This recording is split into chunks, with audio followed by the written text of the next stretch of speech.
उपसंहार। यह किताब अब पूरी हो चुकी है, लेकिन कहानी अभी जारी है। कैथरीन अब स्वस्थ रहती है। उसकी मूल रोग लक्षण अब बार बार प्रकट नहीं होते हैं। मैं अपने मरीजों पर किए गए संवहन प्रतिगमन को लेकर बहुत सावधान रहा हूँ। मैं मरीजों के विशेष रोग लक्षणों को अपना निर्देशांक मानता हूँ और उनके अन्य उपचारों के प्रति हठीपन, आसानी से सम्मोहित हो जाने की क्षमता, इस पद्धति को लेकर खुलापन और सही रास्ता चुनने में मेरी अंतर्दृष्टि को लेकर फैसला इसके प्रमुख घटक हैं।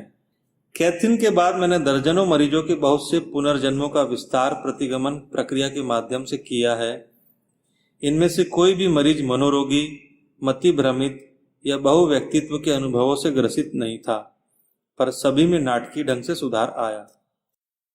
मेरे 12 रोगियों की बहुत विस्तृत और भिन्न पृष्ठभूमि व व्यक्तित्व रहा है।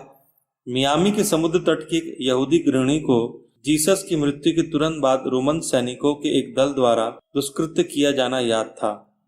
वह 19वीं शताब्दी में न्यू ऑरलियंस में एक वेश्यालय चलाती थी। मध्यकाल के दौरान फ्रांस में एक मठ में रहा करती थी और उसका एक हताशा से भरा जीवन काल जापान में भी था। कैथरीन के अलावा वही ऐसी रोगियों में थी जो मध्यावस्था के संदेश प्रसारित करती थी। उसके संदेश बहुत ज्यादा अतीन्द्रिय थे। उसे तो मेरे अतीत के सच और घटनाएं भी पता थी। उसमें आने वाली कल की सटीक भविष्यवाणी करने की भी विशेष क्षमता थी। उसके संदेश एक विशेष देवात्मा के माध्यम से आते थे और मैं वर्तमान में उसके साथ हुए सत्रों का सावधानी से सूचीपत्र बना रहा हूँ। मैं अभी भी एक वैज्ञानिक ही हूँ, इसलिए उससे प्राप्त संपूर्ण जानकारी की छटनी, मूल्यांकन और वैधता को जांचा ही जाना चाहिए।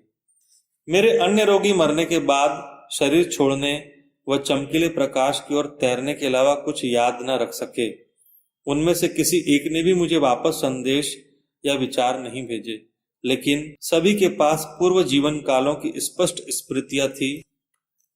एक प्रतिभावान स्टॉक ब्रोकर ने विक्टोरिया, इंग्लैंड में खुशहाल लेकिन उबाऊ जीवन जिया था। एक कलाकार स्पेनी दमनकारियों के समय प्रताड़ित किया गया था। एक रेस्तरां का मालिक जो पुल या सुरंग से होकर वाहन नहीं चलाता था, उसे कभी पूर्वी संस्कृति में जिंदा दफन कर दिया जाना याद था। एक युवा चिकित्सक को उस समय मानसिक आघात लगा जब एक नदी में वाइकिंग कर रहा था। एक टीवी एग्जीक्यूटिव को 600 साल पहले फ्लोरेंस में पीड़ित किया गया, पर रोगियों की सूची अभी खत्म नहीं हुई है। इन लोगों को अभी भी कई अन्य जीवन काल याद है। जैसे जैसे जीवन काल खुलते गए, उनके रोग लक्षण भी दूर होते गए।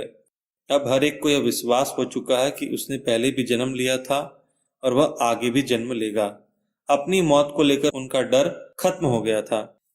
यह आवश्यक नहीं कि हर एक रोगी प्रतिगमन पद्धति अपनाए या मनोवैज्ञानिक के पास जाए या फिर ध्यान लगाए।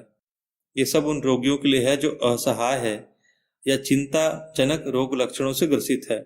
बाकी लोगों के लिए अपने दिमाग को खुला रखना ही एक महत्वपूर्ण कार्य है। चिंतन कीजिए कि जो जीवन आंखों से दिखता है, असल में उससे कहीं ज्यादा कुछ होता है। जीवन हमारी 5 इंद्रियों से कहीं आगे है। नए ज्ञान और अनुभव प्राप्त करने के लिए ग्रहणशील बन जाइए। हमारा कार्य ज्ञान के माध्यम से सबक सीखकर ईश्वर जैसा बन जाना है। मुझे इस बात की ज्यादा चिंता नहीं रही कि इस किताब का मेरे काम पर क्या प्रभाव होगा। मैंने जो भी जानकारी बांटी है वह बहुत ही महत्वपूर्ण है और यदि उस पर ध्यान दिया जाए तो वह दुनिया के लिए मेरे ऑफिस में बैठकर अकेले कुछ करने से कहीं अधिक मूल्यवान है। मुझे आशा है कि आपने यहाँ जो कुछ भी पढ़ा उसे मददगार पाएंगे।